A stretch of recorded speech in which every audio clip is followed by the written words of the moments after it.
everybody, welcome back. So this is Bhavna Puri and today we will talk about chapter number 6 of class 11 which is anatomy of flowering plants. हम बात करेंगे anatomy of different parts of monocot and dicot plants. ठीक है, तो चलिए सबसे पहले हम स्टार्ट कर देते हैं रूट से. तो मोनोकॉट और डाइकॉट इन दोनों ही तरीके की जो रूट्स होंगी, दोनों प्लांट्स की जो रूट्स होंगी वो कैसे एक दूसरे से डिफर करते हैं on the basis of their internal structure. तो सबसे पहले देखिए डाइकॉट के बारे में हम बात कर रहे हैं. तो डाइकॉट का स्ट्रक्चर मैं यहाँ पर बना देती हूँ. सबसे बाहर वाली यानी कि जो आउटर मोस्ट लेयर होती है उसको हम एपिडर्मिस कहते हैं. And in the case of roots, जब रूट्स के बारे में आप बात करोगे तो क्योंकि रूट्स के सरफेस पर कुछ मॉडिफिकेशन प्रेजेंट होती हैं and these are called root hairs. तो यहाँ पर ये जो एक्सटेंशन हम निकाल रहे हैं क्या है, these are the root hairs. तो इस तरीके से हमने यहाँ पर ये रूट हेयर को रिप्रेजेंट किया. ठीक है, तो चलिए ये रूट हेयर हो गए. मैंने बताया था कि जो आउटर मोस्ट लेयर यानी कि एपिडर्मिस है, it is made up of some flattened parenchyma cells. ठीक है, जिनमें बहुत ही कम इंटरसेलुलर स्पेस होता है और जनरली वो सिंगल लेयर होती है. सो इस तरीके से ये फ्लैटेंड पैरेन्काइमा सेल से हम रिप्रेजेंट कर रहे हैं किसको, आउटर मोस्ट लेयर यानी कि एपिडर्मिस को. And below the epidermis is the region called cortex region. तो लेबल कर लिया हमने, दिस इज द एपिडर्मिस. ये क्या है, रूट हेयर. रूट हेयर का फंक्शन क्या था, वाटर मिनरल को एब्जॉर्ब करना सॉइल में से. किस तरीके के सेल्स होते हैं, जनरली सिंगल सेल्ड होते हैं यानी कि यूनिसेलुलर होते हैं. फिर उसके बाद आप यहाँ पर कुछ सेल्स को अरेंज होते हुए देखोगे which will be having thicker cell wall and these are the collenchyma cells. Below the epidermis are present collenchyma cells that generally do not have intercellular space. तो इस तरीके से यहाँ पर जितने भी सेल्स आप देखोगे एपिडर्मिस के नीचे, ये सारे कौन से सेल्स होंगे, ये होंगे collenchyma cells. And this region is called cortex region. तो सबसे पहले देखा हमने epidermis, epidermal region, then cortex region, then comes ये एक रीजन आप देखोगे एंडोडर्मिस. ये कौन सा रीजन आएगा, कौन सी लेयर आएगी, third one is the endodermis. क्योंकि हम रूट्स की बात कर रहे हैं तो रूट्स के केस में जो एंडोडर्मिस होती है, इसके जो सेल्स होंगे they must be having a waxy layer जिसको हम कैस्पेरियन स्ट्रिप कहते हैं. एंड दिस कैस्पेरियन स्ट्रिप, इस स्ट्रिप को हमने बोला casparian strip. This casparian strip which is present in the endodermis of roots, it is composed of, किससे बनी हुई है, वो बनी हुई है सुबेरीन. एक सब्सटेंस है जो कि इम्परवियस यानी इम्पर्मिएबल टू वाटर होता है, इसको हम कहते हैं सुबेरीन. ठीक है भाई, तो हमने यहाँ पर देखा कि एपिडर्मिस है, फिर कॉर्टेक्स रीजन है.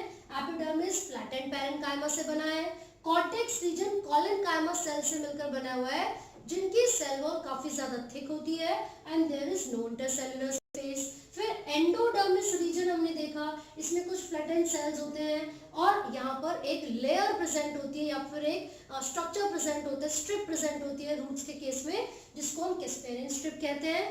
This strip is composed of suberin. ये जो उसका सब्सटेंस है जिससे मिलकर वो बनी हुई है वो सुबेरीन है. एंड दिस इज इम्पर्मिएबल या इम्पर्वियस टू वाटर. ये वाटर के फ्लो को अलाउ नहीं करेगा. Then you will observe some elongated cells. Roots के अंदर कुछ elongated cells आपको दिखेंगे. इन cells को collectively ये कहलाते हैं पेरीसाइकल. इनको collectively हम क्या बोलेंगे, पेरीसाइकल बोलेंगे. साथ ही साथ रूट्स के केस में जो जाइलम और फ्लोएम यानी कि वस्कुलर टिश्यूज की अरेंजमेंट होती है वो किस तरीके से होती है, रेडियल अरेंजमेंट होती है. किस तरीके से होगी, रेडियल अरेंजमेंट होगी. और रेडियल में मैंने बताया था जाइलम फ्लोएम, जाइलम फ्लोएम, इस तरीके से ये अरेंज होंगे. तो यहाँ पर हमने देखा इस तरीके से अरेंजमेंट है. लेकिन जनरली मैं आपको बताऊं जो नंबर ऑफ वस्कुलर बंडल्स यहाँ पर प्रेजेंट है दीज आर 4. तो ये 4 ना बनाकर आपकी कन्वीनियंस के लिए मैं 4 ही बनाती हूँ ताकि आसानी से हमें याद रहे. तो ये है phloem, this is xylem and this is again phloem. तो जो नंबर ऑफ वस्कुलर बंडल्स हैं इनके अंदर टिश्यूज है वो कितने हैं, 4 होते हैं. बल्कि इससे ज्यादा मोनोकॉट के अंदर प्रेजेंट होते हैं. ठीक है, तो हमने यहाँ पर क्या देखा, एपिडर्मिस है, फिर cortex region, then endodermis, then these elongated flattened cells are called pericycle. इसको क्या बोलते हैं? पेरिसाइकल. देन ये वस्कुलर बंडल्स प्रेजेंट है, ठीक है, vascular bundles. These xylem and phloem which are present in these vascular bundles have which type of arrangement? Radial arrangement. Radial arrangement. And these are open type. यहाँ पर xylem और phloem के बीच में जो specialized cells present होते हैं, these cells would be called conjunctive tissues. Conjunctive tissues. हम बात कर रहे हैं xylem और phloem के बीच में जो tissues present है उसको क्या बोलते हैं? Conjunctive tissues. Tissues between xylem and phloem. ये हमने यहाँ तक देख लिया है, ठीक है भाई. अब आगे हम बात करें जो सेंटर में स्पेशलाइज्ड सेल्स होते हैं, these constitute the region called pith. इस रीजन को हम क्या बोलेंगे? इस रीजन को हम बोलेंगे pith, ठीक है. साथ ही साथ the cells which are present around this region surrounding the pith. तो इस ये जो सारे स्पेशलाइज्ड सेल्स होते हैं, these are also parenchymatous cells. तो यहाँ पर भी कौन से सेल्स हैं? And some of these are sclerenchyma also, ठीक है. तो यहाँ पर हमने देखा these are generally parenchymatous cells. तो ये रूट के डायकॉट रूट के बारे में हमने बात की है. एक बार फटाफट से फीचर्स को पढ़ते हैं. सबसे पहले लार्ज नंबर ऑफ रूट है प्रेजेंट है इनके पास. दूसरा जो वस्कुलर बंडल्स होते हैं वो 4 इन नंबर है, lesser in number comparative to the monocot root. तीसरा ओपन टाइप इनके अंदर वस्कुलर बंडल्स होते हैं. क्यों? बिकॉज दे हैव कैम्बियम, ठीक है. So they will undergo secondary growth. फिर चौथा नंबर जो होते हैं वो देख लिया. फिर रेडियल. तो ये सारे फीचर्स आपको याद रखने हैं जो कि डायकॉट रूट के बारे में हमने पढ़े. So these are the characteristic features of the dicot root. साथ ही साथ स्टील एक वर्ड आप पढ़ोगे, STELE. वो क्या है? The pericycle, vascular bundles and the pith collectively constitute the stele. STELE. All the cells and the region that includes pericycle, vascular bundles and pith is called stele. Clear हो गया? ये हमने बात की है किसके बारे में? डायकॉट रूट्स के बारे में. And now we will talk about monocot roots. तो जो मोनोकॉट रूट है वो किस तरीके से डिफर करती है, जरा फटाफट से देख लेते हैं हम. तो देखिए कुछ फीचर्स बिल्कुल सेम होंगे but some of the features would differ. जैसे कि यहाँ पर मैंने इतने सारे रूट हेयर बनाए हुए थे but actually in the case of monocot the number of root hair is lesser. कम होते हैं, ठीक है. ये रूट हेयर है, मोनोकॉट में less number of root hair present होंगे. ये हमने सबसे पहला फीचर इसके अंदर लिख लिया. दूसरा फीचर नो कैम्बियम. कोई कैम्बियम ही नहीं है इसके अंदर. और जब कोई कैम्बियम नहीं होगी there will be no secondary growth. So the vascular bundles would be of close type, ठीक है भाई. नेक्स्ट हम चीजें देख रहे हैं यहाँ पर. जो नंबर ऑफ वस्कुलर टिश्यूज होते हैं पॉलीआर्क कहते हैं उसको, यानी कि मोर देन 6 हो सकते हैं, 6 और मोर. ये हम किसकी बात कर रहे हैं? ये हम बात कर रहे हैं मोनोकॉट के अंदर जो वस्कुलर बंडल्स प्रेजेंट है उनकी. तो इस तरीके से आप अरेंजमेंट देख सकते हो. जाइलम फ्लोएम कुछ इस तरीके से वो अरेंज होंगे, है ना. सो मैंने जैसे कि बोला इट कुड बी 6 और मोर. तो इस तरीके के अरेंजमेंट को पॉलीआर्क कहते हैं. और जो पिथ होता है इस वाले केस में यानी कि मोनोकॉट के केस में pith is large and developed. Pith is central, obviously the central region is called the pith, and in case of monocots the pith is large and more developed. Large and more developed. So ये जो characteristic features हमने पढ़े भाई, इसको हम monocot लिख रहे हैं, dicot हम already कर चुके हैं. This is monocot. तो monocotyledon और dicotyledon roots का जो structure है वो किस तरीके से differ करता है. In case of monocot roots आप क्या ऑब्जर्व करोगे?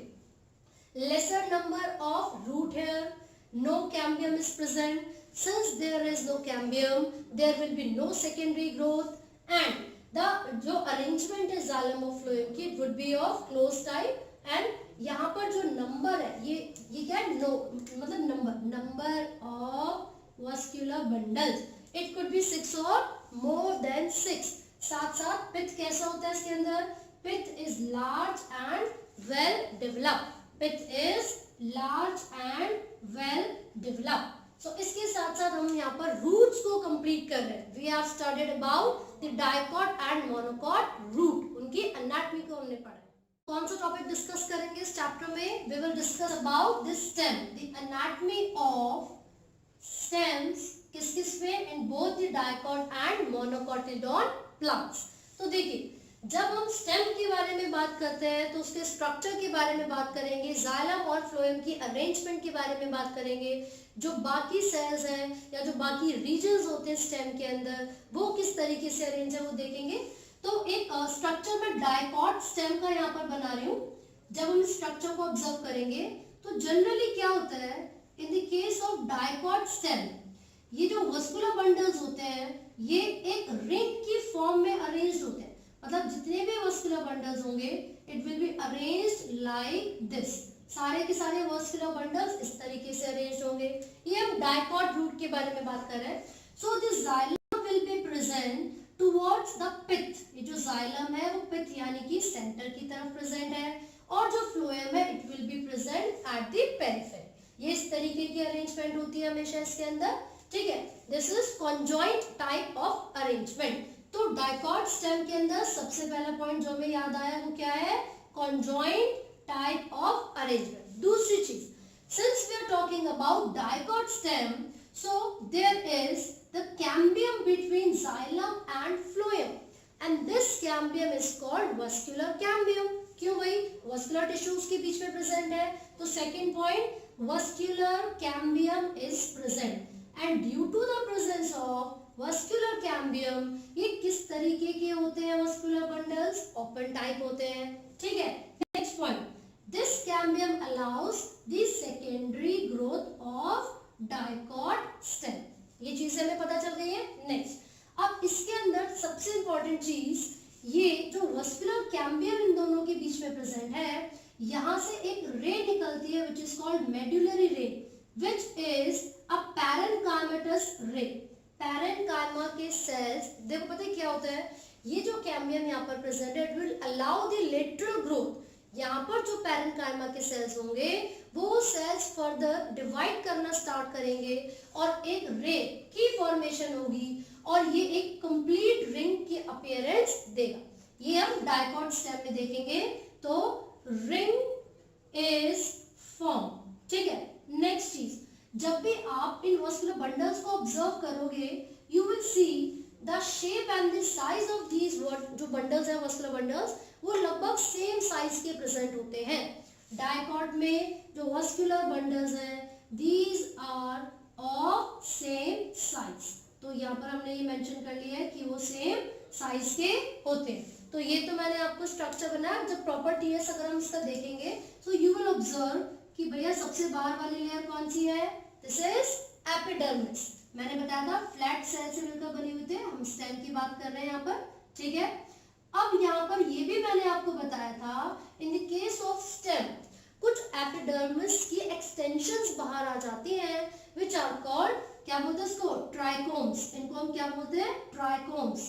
And these trichomes are multicellular. कैसे होते हैं ये? मल्टी सेल्युलर होते हैं. क्या काम करते हैं? वाटर के लॉस को प्रिवेंट करते हैं. ठीक है. चलिए, तो हम यहाँ पर लेबलिंग कर रहे हैं. This is the epidermis. जैसे रूट में देखा था ना, रूट लेयर थे, यहाँ पर ट्राइकोम्स आ गए. फिर क्या थी आउटमोस्ट लेयर? एपिडर्मिस. यहाँ पर भी एपिडर्मिस. तो हम मेंशन कर रहे हैं ट्राइकोम्स. हो गया भाई. And below the epidermis are present certain thick walled cells which are collenchyma cells. कौन से सेल्स हैं? Collenchyma cells. जैसे कि एपिडर्मिस के नीचे वाले रीजन की हम बात कर रहे हैं, and this region is called cortex region. इस रीजन को कंप्लीटली हम क्या कहते हैं? Cortex region. But in the case of stem this region is composed of different types of cells. कौन कौन से? मैंने भी बताया, दीज आर कोलेनकाइमा सेल्स. कौन से सेल्स हैं? कोलेनकाइमा. बट देन अगेन यहाँ पर जो अरेंजमेंट होती है वो पैरेन्काइमा सेल्स की होगी. These will be parenchyma sales. Further यहाँ पर एंडोडर्मिस होगी. यहाँ पर एंडोडर्मिस होगी which is also composed of certain parenchyma cells. ठीक है. यहाँ पर ये क्या है, एंडोडर्मिस, अगेन पैरेन्काइमा सेल। अब मैं आपको बता दूं कि डाइकॉट स्टेम के केस में, डाइकॉट स्टेम के केस में this cortex region is divided into 3 different parts. 3 different layers कौन कौन सी होती हैं कॉर्टेक्स रीजन की, है ना। सबसे पहले ये जो कॉलेनकाइमा से बनी हुई है, दिस इज द हाइपोडर्मिस। क्या नाम है इसका, हाइपोडर्मिस। इसके बाद कौन सी आएगी, पहले हम यहाँ पर लिख लेते हैं हाइपोडर्मिस। इसके बाद पैरेन्काइमा से बनी हुई ये जो लेयर है which is the middle layer, इसको हम कहते हैं कॉर्टिकल लेयर, इसको हम बोलेंगे cortical layer. And then again ये जो थर्ड लेयर यहाँ पर कॉर्टेक्स रीजन की प्रेजेंट है, दिस इज द एंडोडर्मिस। क्या नाम है इसका, endodermis. And just close to the endodermis, you will observe certain specialized cells जो स्केलेनकाइमा भी हो सकते हैं, जो इस तरीके की अरेंजमेंट यानी कि सेमी लूनार अरेंजमेंट में प्रेजेंट है। कैसे अपीयर होते हैं, सेमी लूनार, जैसे आप मून की अरेंजमेंट देखते हो, मून की शेप देखते हो, कुछ उस तरीके से ये अरेंजमेंट यहाँ पर आपको दिखेगी। And this region is called pericycle, pericycle. तो डाइकॉट स्टेम के केस में जो पेरिसाइकल होता है, it appears as if semilunar in shape. Clear हो गया। अब देखिए ये जो एंडोडर्मिस के बारे में हमने बात की थी, since the cells of endodermis contain starch, क्योंकि जो एंडोडर्मिस के सेल्स हैं ये स्टार्च को कंटेन करते हैं, इसलिए एंडोडर्मिस को स्टार्च शीथ भी कहा जाता है। एंडोडर्मिस को स्टार्च शीथ भी कहा जाता है। क्लियर है। फिर इसके सराउंडिंग में बाकी सारे कौन से सेल्स होंगे, these will be parenchyma cell, है ना। साथ ही साथ जब वस्कुलर बंडल की अरेंजमेंट के बारे में यहाँ पर बात करते हैं, so I have already told you किस तरीके से अरेंज होंगे। यहाँ पर रिंग लाइक स्ट्रक्चर की फॉर्मेशन होगी, और ये जो रिंग है कैम्बियम रिंग होती है। कैसे बनी, मेडुलरी रे की मदद से बनी, ठीक है। तो कॉन्जॉइंट है, ओपन है ना। साथ साथ आप देखोगे वस्कुलर कैम्बियम की वजह से सेकेंडरी ग्रोथ भी होगी। रिंग इज फॉर्म्ड, ये मेडुलरी रे से बनी हुई रिंग प्रेजेंट है। जितने भी वस्कुलर बंडल्स होते हैं वो सेम साइज के होंगे। तो ये हमने किसके बारे में बात की है, ये हमने बात की है डाइकॉट स्टेम के बारे में। And now we will talk about monocot stem. चलिए तो जरा मोनोकॉट स्टेम के बारे में भी बात कर लेते हैं, किस तरीके से अरेंजमेंट होती है मोनोकॉट स्टेम में, ठीक है।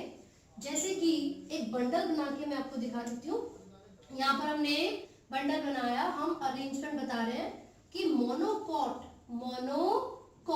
के अंदर जो स्टेम है, how is the arrangement of cells in this. यहाँ पर पता है क्या होता है, जो जाइलम और फ्लोएम की हम बात करेंगे, जो जाइलम और फ्लोएम होंगे ना, उनके जो बंडल्स हैं वो किस तरीके से अरेंज है, it will be like this. बहुत अलग अलग साइज के होते हैं। The size of the vascular bundles would very. जब भी हम मोनोकॉट स्टेम की बात करते हैं तो जो वस्कुलर बंडल का साइज है वो वेरी करेगा। लाइक अगर सेंट्रली लोकेटेड, यहाँ पर सेंट्रली लोकेटेड जो वस्कुलर बंडल्स हैं इनकी बात करते हैं, it will be quite larger. जबकि ये क्या है, थोड़े थोड़े छोटे होते हैं comparatively. These are smaller bundles in size, these are smaller. तो क्या डिफरेंस हम यहाँ पर देख रहे हैं, irregularity in shape. The vascular bundles which are present at the periphery are smaller than the vascular bundles present at the pith. इसका मतलब ये हुआ कि पेरिफेरी पर यानी कि किनारे पर जो वस्कुलर बंडल्स हैं वो स्मॉलर है, smaller in size vascular bundles at periphery. और जो सेंटर में यानी कि पिथ पे प्रेजेंट है वो किस तरीके से भाई, these are larger। तो ये पहली चीज हमने देखी। दूसरा, जब इन वस्कुलर बंडल को आप ऑब्जर्व करोगे, so there will be no cambium, there will be no cambium. तो सेकंड पॉइंट हम लिख रहे हैं, यहाँ पर कैम्बियम प्रेजेंट नहीं है। इसका मतलब है कोई सेकेंडरी ग्रोथ इनके केस में नहीं होगी। नेक्स्ट, क्योंकि कैम्बियम इनके पास नहीं है, these are closed type vascular bundles. Clear है। दूसरी चीज, क्योंकि जाइलम और फ्लोएम एक ही रेडियस पर अरेंज है, सो दिस इज कॉन्जॉइंट। किस तरीके की अरेंजमेंट है इसमें, conjoint. and no ring formation will occur in the case of monocot stem.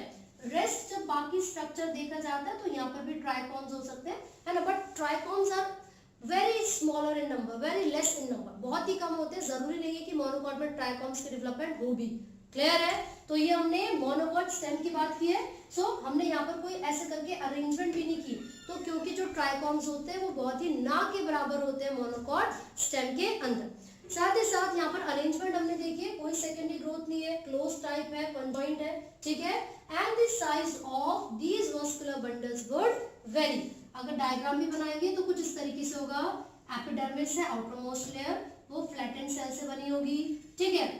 फिर कॉर्टेक्स रीजन आएगा, फिर यहाँ पर एंडोडर्मिस होगा, फिर पेरिसाइकल. सेंट्रल सेल को क्या कहते हैं? पिथ कहते हैं. कौन सा रीजन है? Pith. And the xylem phloem will be arranged this. Clear है? तो ये आपको यहाँ तक अच्छे से पढ़ना है. ये हमने क्या बात की है? Stem, dicot and monocot. Dicot root, monocot root, dicot stem, monocot stem सब डिस्कस हम कर चुके हैं. तो अब हम किस टॉपिक के बारे में बात करेंगे? अब हम बात करेंगे लीव्स के बारे में, ठीक है. तो हम लीफ को डिस्कस करेंगे, डाइकॉट भी और मोनोकॉट भी. तो क्या डिफरेंस है इनके बीच में? सबसे पहले हम डाइकॉट लीफ के स्ट्रक्चर के बारे में बात करेंगे, है ना. देखो, जो एपिडर्मिस है, लीफ होती कैसी है? जो डाइकॉट लीफ है, दिस इज डॉर्सी वेंट्रल. सबसे पहला पॉइंट, डॉर्सी वेंट्रल होती है डाइकॉट लीफ. डॉर्सी वेंट्रल का मतलब है the dorsal and the ventral surface would very. ये दोनों सरफेस एक दूसरे से डिफर करेंगे. किस तरीके से डिफर कर सकते हैं? हो सकता है कि जो नंबर ऑफ स्टोमेटा है इन दोनों सरफेस पर वो वेरी कर सके. क्यों? क्योंकि जो लीव्स होती है उनमें हम स्पेसिफिकली स्टोमेटा की बात करते हैं. वो किस लिए जरूरी है? एक्सचेंज ऑफ गैसेस करने के लिए, और उन्हीं गैसेस का इस्तेमाल करके फूड की फॉर्मेशन होती है, राइट. तो यहाँ पर लीफ में जो आउटरमोस्ट लेयर है विच इज द एपिडर्मिस, है ना, तो ये जो ऊपर वाली और जो नीचे वाली एपिडर्मिस है, आप देखोगे दिस इज द एपिडर्मिस, ठीक है. अब यहाँ पर ये जो अपर सरफेस हमें नजर आ रहा है, this upper surface of the leaf, this is the adaxial region. इसको हम क्या बोलते हैं? अडैक्सियल रीजन बोलेंगे. And this lower surface is called abaxial. This lower surface is called abaxial region, ठीक है. सबसे पहली चीज. दूसरा, यहाँ पर बिलो दिस एपिडर्मिस, या फिर मैं बोलूंगी अपर और लोअर एपिडर्मिस के बीच में जो सेल्स प्रेजेंट होते हैं वो मीजोफिल सेल्स कहलाते हैं. लीव्स के केस में अपर और लोअर एपिडर्मिस के बीच में जितने भी सेल्स प्रेजेंट हैं, these are called mesophyll cells. and in the case of dicot leaves, यानी कि dorsiventral leaves के केस में these mesophyll cells are of two types. ये elongated या जो ये tubular structures आप देख रहे हो, these are called palisade mesophyll. इनको क्या कहा जाता है? पैलिसेड मीजोफिल, ठीक है. आप देखोगे इसमें बहुत ही कम इंटरसेल्युलर स्पेस होता है, बहुत ही कम इंटरसेल्युलर स्पेस होगा यहाँ पर, है ना. और फिर यहाँ पर इस तरीके से ये अरेंज होते हैं. And here is the vascular bundle which is surrounded by the specialised cells called bundle sheath cells. अभी उनके बारे में भी बात करेंगे, लेकिन पहले मैं आपको ये बता रही हूँ कि लीफ का जो अपर सरफेस है वो अडैक्सियल रीजन है, the lower is the abaxial region, this is the epidermis, upper epidermis, and this is the lower epidermis. Clear हो गया? मैंने बोला है अपर और लोअर एपिडर्मिस के बीच में दो तरीके के मीजोफिल सेल्स प्रेजेंट होते हैं, and these mesophil cells are the special cells in leaves that contain chloroplast. और ये जो क्लोरोप्लास्ट है उसके अंदर क्लोरोफिल पिगमेंट होती है, एंड दिस क्लोरोफिल पिगमेंट क्या काम करेगी? वो सनलाइट को एब्जॉर्ब करेगी ताकि फोटोसिंथेसिस का फंक्शन परफॉर्म किया जा सके. करेक्ट? तो मैंने बोला ये जो इलोंगेटेड स्ट्रक्चर हमें नजर आ रहे हैं ये पैलिसेड मीजोफिल होंगे. These are palisade mesophyll, whereas these spongy cells that have air cavities in between, इनको हम क्या बोलते हैं? Spongy mesophyll. Spongy mesophyll. Clear हो गया? चलिए, दो तरह के मीजोफिल है डाइकॉट के अंदर, palisade and spongy. Palisade are elongated tubular and they have no space in between, और very small amount of space है, फिर बहुत ही कम स्पेस है। जबकि स्पॉन्जी के बारे में बात करेंगे, they have huge air cavities in between, तो ये काफी ज्यादा दूर दूर भी होते हैं। ठीक है, अब मैंने आपको बताया था कि this vascular bundle is surrounded by some specialised cells which are called bundle sheath cells. These bundle sheath cells are here to protect the vascular bundles. इनका मेन फंक्शन क्या है? प्रोटेक्शन का काम होता है इनका। ठीक है, और यहाँ पर क्या प्रेजेंट होंगे? वस्कुलर बंडल्स प्रेजेंट होंगे। These vascular bundles in the dicot leaves.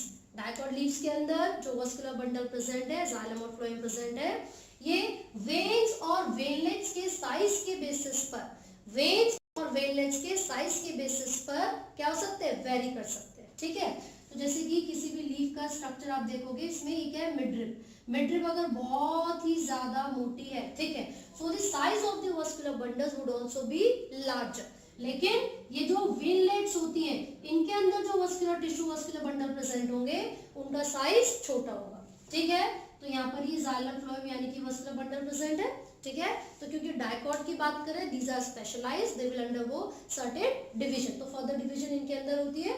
साथ ही साथ आपको याद रखना है कि ये जो मीजोफिल है, these are the specialised cells जो कि लीफ के अंदर मिलेंगे, डायकॉट, है ना। साथ साथ यहाँ पर आप देखोगे there will be an opening जिसको स्टोमा कहा जाता है। ठीक है, दैट कंटेन्स, यहाँ पर क्या प्रेजेंट होगी? इस ओपनिंग के थ्रू क्या होगा? एक्सचेंज ऑफ गैसेस होगा और ये स्टोमेटा को कैरी करते हैं। जब स्टोमेटा की हम बात करते हैं तो ऐसा हो सकता है कि जो अडैक्सियल सरफेस है, जो अडैक्सियल सरफेस है, हो सकता है कि उसके पास स्टोमेटा बहुत ही कम हो, या फिर ऐसा भी हो सकता है कि यहाँ पर स्टोमेटा हो ही ना। क्लियर है? इसका मतलब है the abaxial surface or the lower region of the leaf, right? This contains more number of stomata, more number of stomata। तो ये हम डायकॉट के बारे में बात कर रहे हैं। फटाफट से कुछ फीचर्स हम यहाँ पर मेंशन कर लेते हैं। सबसे पहला, अडैक्सियल और अबैक्सियल सरफेस देखा, उसमें जो लोअर रीजन है, लोअर, इसका मतलब है abaxial region or surface has more number of stomata। पहला पॉइंट लिखा। दूसरा, क्योंकि डायकॉट की बात हो रही है तो यहाँ पर जो मीजोफिल है भाई वो डिफरेंशिएटेड है। जो मीजोफिल है वो क्या है? डिफरेंशिएटेड। किस किस में? पैलिसेड मीजोफिल में और स्पॉन्जी मीजोफिल, स्पॉन्जी मीजोफिल। साथ साथ बंडल शीथ सेल भी इसकी कैरेक्टरिस्टिक फीचर है। ठीक है, बंडल शीथ सेल। ठीक है, नेक्स्ट, अब लीफ के अंदर, डायकॉट लीफ के अंदर the arrangement of veins and veinlet is reticulate. किस तरीके की विनेशन होती है इसमें? रेटिक्यूलेट विनेशन इसके अंदर मिलेगी।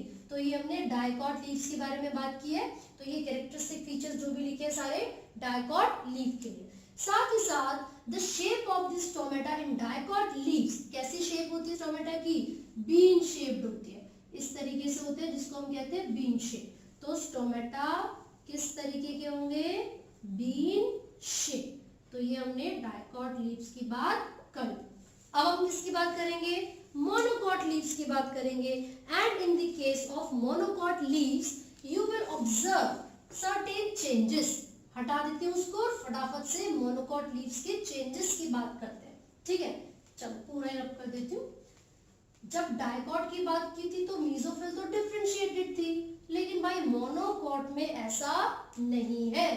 तो हम यहाँ पर लिख रहे हैं मोनोकॉट लीफ। इसका नाम क्या होगा? जैसे डायकॉट को डॉर्सीवेंट्रल कहा था, this is isobilateral. Isobilateral, iso का मतलब होता है सेम।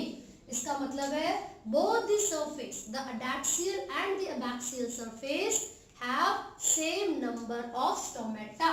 सो सिमिलरली यहाँ पर ये अडैक्सियल सरफेस होगा, जैसे कि आपने किसमें देखा था? डायकॉट में। ये अबैक्सियल सरफेस होगा, अबैक्सियल। ठीक है, फिर ये अपर और लोअर जो लेयर है वो कौन सी थी? एपिडर्मिस। दिस वाज एपिडर्मिस, है ना। ये तो सेम है, एपिडर्मिस दोनों में सेम यहाँ पर एपिडर्मिस विल बी प्रेजेंट। लेकिन जो डिफरेंस अब यहाँ पर आता है, सबसे पहला पॉइंट, आइसोबाइलेटरल का मतलब है equal number of stomata on both the surface. दोनों ही सरफेस पर इक्वल नंबर ऑफ स्टोमेटा होगा, पहला पॉइंट। दूसरा, सी इनके केस में पता है क्या होता है, the mesophyll cells are not differentiated. इनके केस में जो मेसोफिल सेल्स होते हैं वो डिफरेंशिएटेड नहीं होते हैं। तो जब यहाँ पर मेसोफिल सेल्स डिफरेंशिएटेड नहीं होंगे, ठीक है, तो एक ही तरीके के होंगे एंड दीज आर कॉल्ड, सिर्फ इसको क्या बोलेंगे, मेसोफिल सेल्स। तो एक जो डिफरेंस की हम बात कर रहे हैं उसमें हम क्या लिखेंगे भाई, डिफरेंस हो गया mesophyll cells are not differentiated, mesophyll cells are not differentiated। अगला यहाँ पर डिफरेंस क्या हो सकता है, देखो मोनोकॉट लीव्स के केस में द एडैक्सियल सरफेस, ये जो सेल्स होते हैं एडैक्सियल सरफेस के, these cells get modified। इसका एक एग्जांपल ग्रास ले रहे हैं। इन द केस ऑफ ग्रास यानी कि मोनोकॉट का एग्जांपल है, the cells of the adaxial surface get specialized, they become larger, empty and colorless, larger, empty and colorless। और इन स्पेशलाइज्ड सेल्स को बंडल शीथ सेल्स कहा जाता है, बंडल शीथ, सॉरी इसको बुलीफॉर्म सेल्स कहा जाता है, बुलीफॉर्म सेल्स। अब ये जो बुलीफॉर्म सेल्स है इनका काफी बार क्वेश्चन पूछा जाता है। ये जो बुलीफॉर्म सेल्स है किस तरीके से इंपॉर्टेंट है, पता है क्या करेंगे, when these cells are formed, ये क्या करते हैं, लीव्स को अपर सरफेस से कर्ल करना स्टार्ट कर देते हैं and this curling of leaf, क्या होगा यहाँ पर, लीफ कर्लिंग। किस तरीके से इंपॉर्टेंट है leaf curling, it helps to reduce the loss of water, it helps to reduce the loss of water. तो ये हमने मोनोकॉट के बारे में बात की है जिसके अंदर एडैक्सियल सरफेस के सेल्स स्पेशलाइज्ड हो जाते हैं, they become large, empty and colourless and these are called bulliform cells. Bulliform cells help करते हैं वाटर के लॉस को रिड्यूस करने, क्लियर है। फिर जब हम बात करेंगे यहाँ पर वेन्स और वेनलेट्स की, तो वेन और वेनलेट्स के बेसिस पर ही यहाँ पर जो होगा size of the bundles would very, साथ ही साथ जनरली इसमें जो विनेशन मिलती है वो होती है पैरेलल विनेशन, पैरेलल विनेशन। तो जब पैरेलल विनेशन है तो लगभग सबका साइज तो सेम ही होगा, लेकिन द मेन वेन से मेरा मतलब जो मिडरिब होती है, क्योंकि वो थोड़ी सी थिकर होती है, इसीलिए इसके अंदर जो मस्कुलर बंडल्स प्रेजेंट होंगे उनका जो साइज है वो कंपैरेटिवली ज्यादा होगा, क्लियर है। तो डाइकॉट और मोनोकॉट लीफ का स्ट्रक्चर हमने देखा, इनके कैरेक्टरिस्टिक फीचर्स को पढ़ा है। So this is all from the leaf. तो यहाँ तक आप बहुत अच्छे से पढ़िए। इन प्लांट्स, सो बेसिकली जब भी सेकेंडरी ग्रोथ की बात आती है तो हमें ये पता होना चाहिए कि किसी भी प्लांट में सेकेंडरी ग्रोथ करवाने के लिए कुछ स्पेशलाइज्ड सेल्स होते हैं विच इज द सेकेंडरी मेरिस्टेम। तो जो सेकेंडरी मेरिस्टेम है उसको हमने लेटरल मेरिस्टेम या फिर कैम्बियम भी बोला था, राइट। तो प्लांट्स के अंदर सेकेंडरी ग्रोथ करवाने के लिए सेकेंडरी मेरिस्टेम का, यानी कि क्या नाम है सेकेंडरी मेरिस्टेम का, लेटरल मेरिस्टेम और कैम्बियम, लेटरल मेरिस्टेम या फिर कैम्बियम, इनका प्रेजेंट होना जरूरी है। तो प्लांट्स के अलग अलग पार्ट्स में अलग अलग तरीके की ग्रोथ होती है, राइट। तो जब भी हम ग्रोथ के बारे में बात करेंगे ना, तो जैसे वर्स्कुलर बंडल्स की बात हो रही है, so they will have वर्स्कुलर cambium, ठीक है। और नॉर्मल ग्रोथ जो सेकेंडरी ग्रोथ है, गर्थ चौड़ाई की बढ़ाने की बात हो रही है, तो उसके लिए कॉर्ड कैम्बियम की प्रेजेंस होती है। तो वर्स्कुलर कैम्बियम एंड कॉर्ड कैम्बियम, हम इन दोनों के बारे में बात करेंगे, which is definitely a type of lateral meristem. तो अगर सबसे पहले वर्स्कुलर कैम्बियम की बात करें तो देखो वर्स्कुलर कैम्बियम में हम वर्स्कुलर बंडल्स की बात कर रहे हैं। एक डायग्राम बना लेते हैं वर्स्कुलर बंडल का। This is the bundle that has both xylem and phloem. तो जब मैंने आपको कंजॉइंट टाइप ऑफ अरेंजमेंट बताई थी वर्स्कुलर बंडल की, तो ये भी बताया था, एनसीईआरटी की लाइन पढ़ के सुनाई थी कि कंजॉइंट में the xylem is present towards the center and the phloem is present at the periphery। तो उसी तरीके की अरेंजमेंट यहाँ पर मैंने बनाई, ठीक है। देखो ये कैम्बियम जो कि एक ही बंडल के अंदर प्रेजेंट है, the cambium which is present between the xylem and phloem of the same bundle. This is called intra. Intra मतलब उसी के अंदर. Intrafascicular cambium. Intrafascicular cambium. फिर से सुनिए, एक ही बंडल के अंदर जो जाइलम और फ्लोएम के बीच में कैम्बियम प्रेजेंट है उसको इंट्राफेसिकुलर कैम्बियम कहेंगे. लेकिन अगर दो बंडल्स की मैं बात कर रही हूँ, अगर दो बंडल्स की हम बात कर रहे हैं और इन दोनों बंडल के बीच में जो कैम्बियम प्रेजेंट है, if we talk about this cambium, this is called interfascicular cambium. Interfascicular cambium. तो इंट्रा का मतलब है एक के अंदर और इंटर का मतलब है दो के बीच में. तो ये यहाँ पर जो इन दोनों बंडल्स के बीच में कैम्बियम बनी है, दिस इज अ मेडुलरी रे. जब सेकेंडरी ग्रोथ होती है तो सेकेंडरी मेडुलरी रे की फॉर्मेशन होती है. These are the parenchymatous cells that becomes meristematic और that start dividing very fast. तो यहाँ पर एक रिंग लाइक स्ट्रक्चर बन जाती है डाइकॉट के अंदर. क्यों डाइकॉट बोला मैंने? क्योंकि सेकेंडरी ग्रोथ किसके अंदर हो रही है? डाइकॉट के अंदर. ये उनका कैरेक्टरिस्टिक फीचर है and this is due to the presence of cambium. तो हमें वस्कुलर कैम्बियम समझ आया. ठीक. Now we will talk about the activities of, ये जो रिंग यहाँ पर बनी है ना, कैम्बियल रिंग, इसकी एक्टिविटीज के बारे में बात करते हैं. How does this ring act? Cambial ring या फिर कैम्बियम रिंग यहाँ पर हम लिख रहे हैं. Cambium ring. पता है क्या होगा? जब भी सेकेंडरी ग्रोथ होती है तो जो डाइकॉट प्लांट्स होंगे उनके अंदर ये जो जाइलम और फ्लोएम है, दे will undergo differentiation to produce secondary xylem and secondary phloem. ठीक है. तो कैसे बनते हैं हम वो यहाँ पर पढ़ेंगे. मान लीजिए एक पूरा का पूरा वस्कुलर बंडल हमने बनाया जिसमें बहुत सारे जाइलम और फ्लोएम प्रेजेंट है. इस तरीके से जाइलम और फ्लोएम की अरेंजमेंट होगी. ठीक है. सो as I told you, xylem would be present at the pith यानी कि सेंटर की तरफ. लेकिन फ्लोएम कहाँ प्रेजेंट है? पेरिफेरी पर प्रेजेंट होगा. चलो तो ठीक है. अब पता है क्या होगा? As soon as the activity of cambium begins, जैसे ही कैम्बियम की एक्टिविटी शुरू होगी तो जो सेल्स होते हैं वो डिफरेंशिएट करना शुरू करते हैं. And since the cambium towards the centre is more active, मेरी बात ध्यान से सुनिए, the cambium towards the pith. pith का मतलब सेंटर से. the cambium towards the pith is more active. तो अभी तो मैंने बोला कि जाइलम पिथ की तरफ प्रेजेंट है और जहां पर जाइलम प्रेजेंट है वहीं का जो कैम्बियम है वो बहुत ज्यादा एक्टिव है. इसका मतलब ये हुआ कि जब ये जाइलम सेकेंडरी ग्रोथ करेंगे और सेकेंडरी जाइलम की फॉर्मेशन होगी तो इनका जो रेट होगा वो इतना फास्ट होगा that they will start crushing the phloem.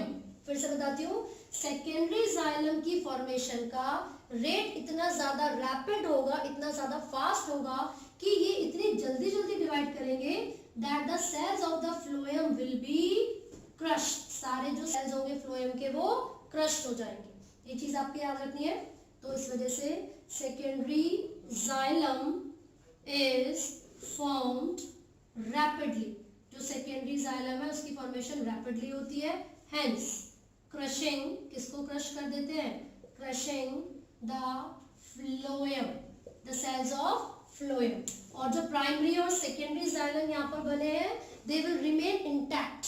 वो ऐसा इधर उधर नहीं होते, वो अपनी पोजीशन पर रहते हैं. बस उनकी जो डिवीजन का जो रेट होता है वो इतना ज्यादा होता है कि जो फ्लोएम की ग्रोथ है वहां पर वो रुक जाती है ना. जैसे कि जब स्टेम की हम बात कर रहे हैं तो उसमें फ्लोएम पैरेन्काइमा एब्सेंट होता है. ये बहुत इंपॉर्टेंट क्वेश्चन है. Phloem parenchyma is absent in monocot. Monocot के स्टेम में, मोनोकॉट की स्टेम में फ्लोएम पैरेन्काइमा नहीं होता. फ्लोएम पैरेन्काइमा नहीं होता. ठीक है. जबकि डाइकॉट की स्टेम में होगा. डाइकॉट की स्टेम में होगा. And this phloem parenchyma will slowly get degenerate. Degenerate मतलब क्रश हो जाएगा. ठीक है. तो यहाँ पर हमने कैम्बियम रिंग की एक्टिविटी के बारे में बात की. And as soon as the formation of secondary xylem and secondary phloem occurs, यहाँ पर एक मेडुलरी रे बनती है जो कि पैरेन्काइमा के ही सेल से बनी। ये जो मेडुलरी रे है ये एक रिंग की फॉर्मेशन करती है जिसको हम मेडुलरी रिंग कहते हैं। ठीक है, तो यहाँ पर मेडुलरी रिंग की फॉर्मेशन होती है डाइकॉट स्टेम के केस में। करेक्ट। अब आगे हम बात करते हैं कि यहाँ पर जो वुड की फॉर्मेशन होती है वो किस तरीके से होती है। ठीक है भाई, कैम्बियम की ही एक्टिविटी है वो। ये जो कैम्बियम रिंग बनी है ना, इन्हीं की प्रेजेंस के बेसिस पर अलग अलग तरीके की वुड यानी कि लकड़ियों की फॉर्मेशन होती है। ठीक है, तो देखिए अब हम बात कर रहे हैं वुड्स के बारे में, लकड़ियों के बारे में, लेकिन दो तरीके की है ना, मतलब दो चीजों के आधार पर इनको डिवाइड किया हुआ है। On the basis off season, on the basis off season, भाई सीजन के बेसिस पर जो वुड की फॉर्मेशन होती है वो दो तरीके की होती है। एक होती है अर्ली वुड और एक होती है लेट वुड। अर्ली वुड को स्प्रिंग वुड कहा जाता है। क्यों? क्योंकि स्प्रिंग वुड में ही इस वुड की फॉर्मेशन का प्रोसेस होगा। And the another one is called late wood. Late को हम विंटर या ऑटम वुड भी कहते हैं, विंटर या फिर ऑटम वुड भी कहा जाता है। ठीक है, तो देखो जब भी हम सीजन के बेसिस पर बात करेंगे so the wood will be divided into two types, early wood, late wood. लेकिन जब हम पोजीशन या लोकेशन की बेसिस पर बात करते हैं so the woods would be divided again into two parts, और उनको हम क्या कहते हैं? हार्डवुड और सैपवुड, हार्डवुड एंड सैपवुड। जरा जल्दी से देख लेते हैं क्या क्या डिफरेंस इनके अंदर पाए जाते हैं। तो देखिए, as I told you, early wood is formed during spring season, and spring season में the cambium is more active. Cambium is more active. तो उसका मतलब है फेवरेबल एनवायरमेंटल कंडीशन होती है स्प्रिंग सीजन में, इसलिए कैम्बियम बहुत एक्टिव होता है। ठीक है, मोर जाइलरी एलिमेंट्स, मोर जाइलरी यानी कि जाइलम के जो एलिमेंट्स हैं वो ज्यादा होते हैं। ठीक है, मोर xylary elements. Vessels are wide, जो वेसल्स होती हैं वो बहुत ज्यादा वाइडर होती हैं, वाइडर होती हैं, वेल डेवलप्ड होती हैं। कब की बात हो रही है? ये स्प्रिंग सीजन की बात हो रही है ना। और जबकि यहाँ पर होगा तो बिल्कुल उल्टा, लेस एक्टिव होता है कैम्बियम ऑटम में। ठीक है, लेस जाइलरी एलिमेंट्स होते हैं, less xylary elements, narrower vessels. Vessels कैसी होंगी? नैरो, बहुत ही पतली पतली होती है, जबकि यहाँ पर काफी वाइड होती है। अगला और एक बहुत इंपॉर्टेंट फीचर अगर हम बात करेंगे तो जो डेंसिटी होती है इन वुड्स की, लाइट और डार्क अपीयर होते हैं, जो बैंड्स बनते हैं इन वुड की फॉर्मेशन के आधार पर, वो ऐसे आपको नजर आएंगे, light band, dark band, light dark, बहुत डार्क। ठीक है, तो क्योंकि हर सीजन के हिसाब से वुड की फॉर्मेशन हो रही है तो एक साल में एक जो रिंग है उसकी फॉर्मेशन हमें नजर आएगी, तो this is called annual ring. और इसी एनुअल रिंग के आधार पर हम डिटरमाइन कर सकते हैं किसी भी एक पेड़ की एज को, किसी भी एक ट्री की एज को डिटरमाइन किया जा सकता है on the basis of the number of annual rings. ठीक है, तो लो डेंसिटी या लाइटर इन कलर है ना, और ये ज्यादा डेंसिटी होगी और हाइयर इन, मतलब हाइयर क्या, डार्कर इन कलर हो जाएंगे। ठीक है, darker. So just because the arrangement of early and late wood is such a way that they give light dark appearance, तो उसके बेसिस पर हम एनुअल रिंग्स को काउंट करके किसी भी ट्री की एज को डिटरमाइन कर सकते हैं। क्लियर है? अब हम नेक्स्ट किसके बारे में बात कर रहे हैं? हार्डवुड और सैपवुड के बारे में। तो देखिए, जो हार्डवुड होती है देखा जाए तो इनकी जो सेल वॉल होती है, सेल वॉल लिग्निफाइड होती है, सेल वॉल लिग्निफाइड होती है और हार्ड होती है। भाई लिग्निफाइड का मतलब ये हो गया कि लिग्निन बहुत ज्यादा डिपॉजिट होगा। ठीक है, ये कंपैरेटिवली बिल्कुल हार्ड नहीं होगी, सॉफ्टर टिश्यू से बनी हुई होगी। यहाँ पर डिपोजिशन होता है बहुत सारे केमिकल सब्सटेंसेस का, पैक्टिन केमिकल है ना, अदर केमिकल, ये सब डिपॉजिट होते हैं जो कि इस हार्डवुड को रेजिस्टेंट बनाते हैं। रेजिस्टेंट बनाएंगे, इसकी ड्यूरेशन को इंक्रीज करेंगे, मोर ड्यूरेशन। ठीक है, या ड्यूरेशन इंक्रीज हो जाती है, जबकि ये इंसेक्ट के एक्शन से रेजिस्टेंट नहीं होती, नो रेजिस्टेंस, नो रेजिस्टेंस। इसका मतलब ये हुआ हार्टवुड में जो सेल वॉल है वो इतनी ज्यादा हार्ड है, इतनी लिग्निफाइड है कि जो माइक्रोबियल एक्शंस होंगे, इंसेक्ट्स के एक्शन होंगे, उनका हार्टवुड पर कोई भी असर नहीं होगा। लेकिन सैपवुड में no resistance from microbial actions, from microbial action.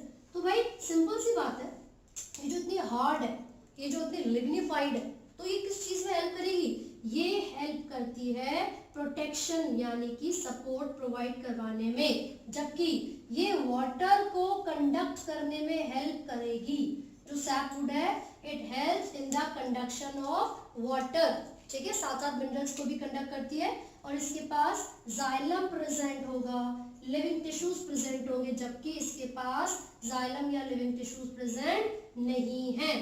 तो ये बेसिक डिफरेंस है जो कि आपको इन दोनों में याद रखना है, हार्डवुड और सैपवुड में। तो हार्डवुड में लिग्निफाइड है, हार्ड है, जबकि सैपवुड में सॉफ्ट टिश्यूज है ना। एक एनसीईआरटी की लाइन में आपको बता रही हूँ जिसमें लिखा हुआ है, हम बात कर रहे हैं हार्डवुड के बारे में। Due to the deposition of certain chemicals या organic compounds like tannins, resin, gums, oil, aromatic substance, है ना, इसमें जो इनरमोस्ट लेयर होती है वो हार्ड, ड्यूरेबल और रेजिस्टेंट हो जाती है।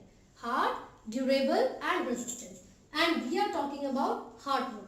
ये जो इनर लेयर बनेगी आगे चल के किस चीज में बदल जाएगी?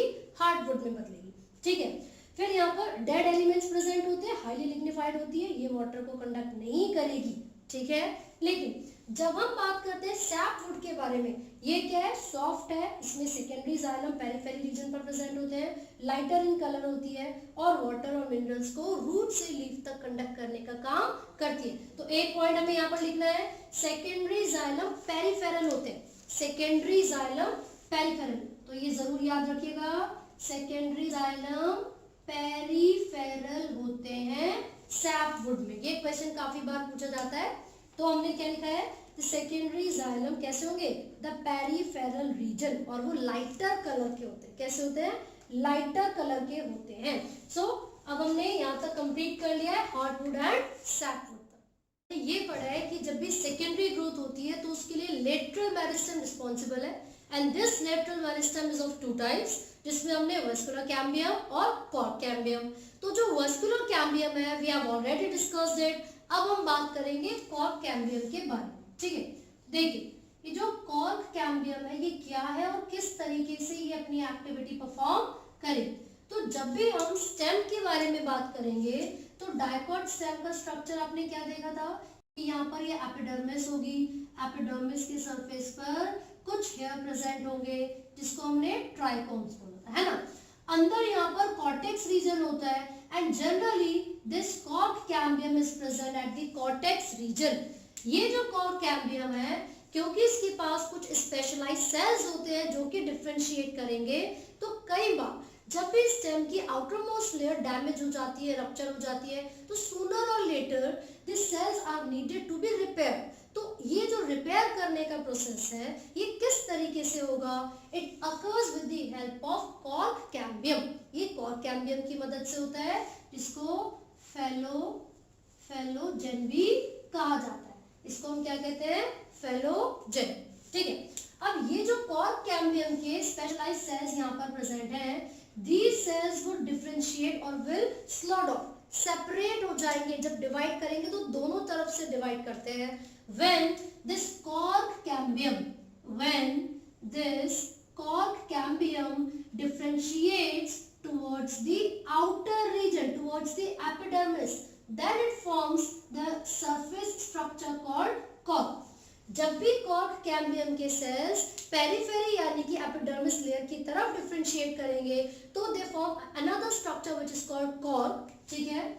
और यहाँ पर जब वो अंदर की तरफ डिफरेंशिएट करते हैं, यानी कि जब वो अंदर की तरफ इनर सरफेस की तरफ डिफरेंशिएट करेंगे, तो यहाँ पर जो न्यू सेल्स की फॉर्मेशन होती है, this is called secondary cortex.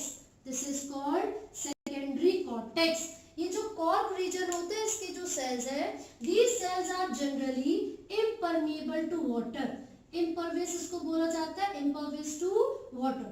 These cells are generally impervious to water, whereas the cells of secondary cortex, ये किससे बने हुए हैं? ये पैरेन्काइमा के सेल से बने. These are parenchymatous. किस तरीके के सेल से बने हुए हैं? पैरेन्काइमा के. ये हार्ड होते हैं, टाइटली पैक्ड होते हैं, बहुत ही कम इंटरसेलुलर स्पेस होते हैं और थिक वॉल्ड होते हैं. ठीक है. जबकि सेकेंडरी कॉर्टेक्स पैरेन्काइमा के सेल से मिलकर बने हुए. यहाँ पर 3 टर्म्स का मैंने यूज किया है. The cork cambium which differentiates towards the periphery forming the structure cork. दूसरा ये cork cambium, cork और third is secondary cortex. जब ये secondary cortex बन रहा है तो कौन से cells की formation यहाँ पर parenchyma की हो रही है. कब बनेगा? जब cork cambium differentiate करता है towards the inner surface या towards the inner side of the stem. ठीक है. तो ये कॉर्टेक्स रीजन था जहां पर ये प्रेजेंट था. अब ये एपिडर्मिस की तरफ डिफरेंशिएट कर रहा है और ये पित्त की तरफ डिफरेंशिएट करेगा. अब यहाँ पर 3 टर्म्स आपको याद रखनी है. कॉर्क कैम्बियम को फेलोजेन का नाम दिया है हमने. क्या नाम दिया है? फेलोजेन. अब यहाँ पर आप 3 जो टर्म्स पढ़ रहे हो इनका जैसे कॉर्क है, कॉर्क के लिए भी दूसरा नाम है और सेकेंडरी कॉर्टेक्स के लिए भी. अब वो क्या नाम है हम यहाँ पर देख रहे हैं. यहाँ पर आप देखोगे दिस इज दी फेलोजेन. यहाँ पर इसको बोलते हैं फेलम बोलते हैं इसको. ठीक है.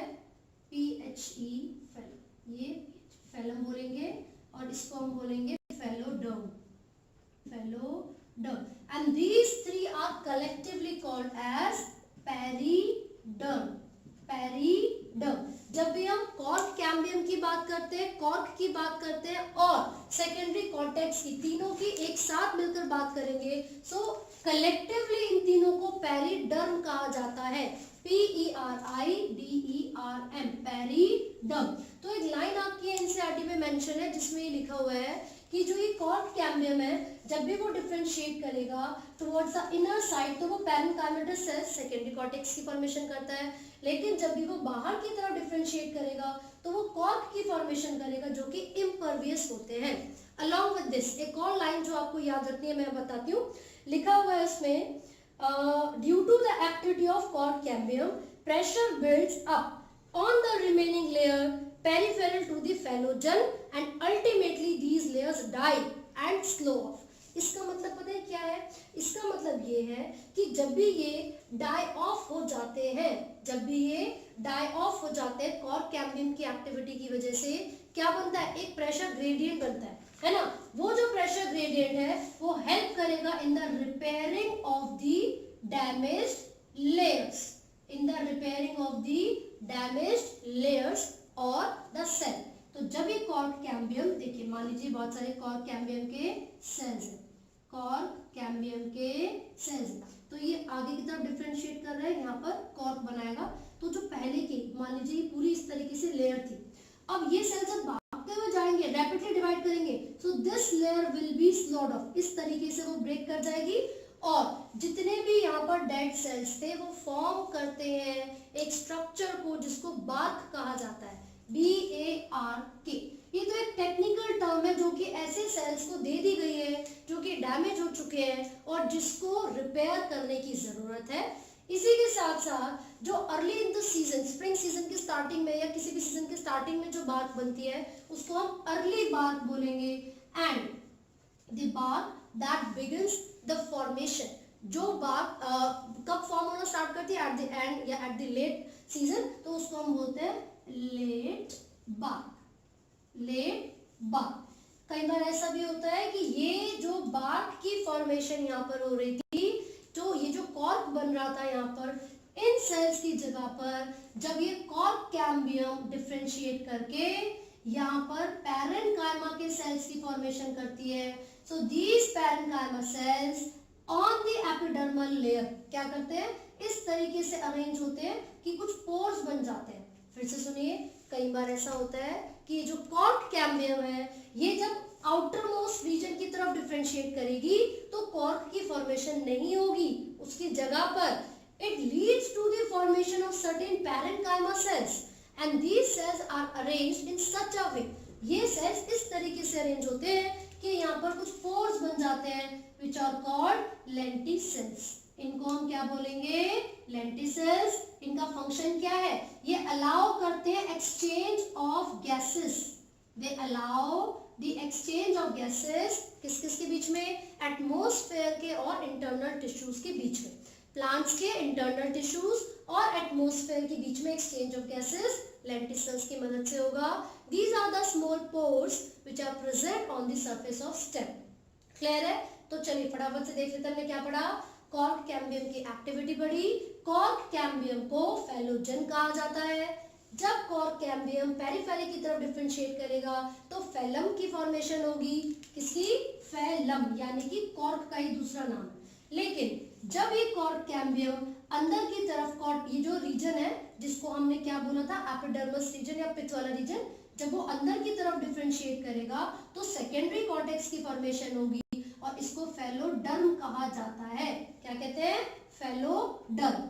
अब ये जो तीनों टर्म्स हमने पढ़ी हैं, phellogen, phellem and phelloderm, these all terms are collectively called periderm. ठीक है?